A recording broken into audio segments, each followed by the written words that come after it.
পর্তুগালের রাজধানী লিসবনে পর্যটকদের মধ্যে জনপ্রিয় এলিভাদোর গ্লোরিয়া নামের একটি ফানিকুলার কেবল রেল দুর্ঘটনায় অন্তত 15 জনের মৃত্যু হয়েছে। জরুরি পরিষেবা জানায় আরও 18 জনকে হাসপাতালে নেওয়া হয়েছে, যাদের মধ্যে 5 জনের অবস্থা গুরুতর। শহরের প্রাণকেন্দ্রে রেস্তেরাদোস থেকে বাইরো আলতো এরিয়াতে নিচ থেকে ওপরে বা ওপর থেকে নিচে যাত্রী পারাপার করে এই ফানিকুলার।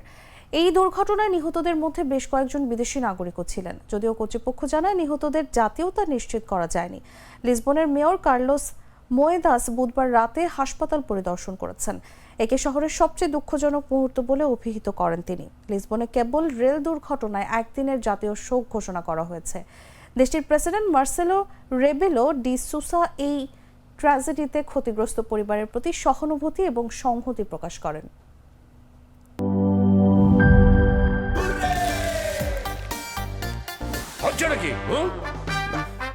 সিচুয়েশন যেমনই হোক, হুররে থাকলে নো টেনশন। মিল্ক ক্রিম আর এক্সাইটিং ফ্রুট ফ্লেভারে তৈরি হুররে ওয়েফারের মাঞ্চি টেস্টে আপনিও বলবেন টেনশন দূরে হয়ে যাক হুররে।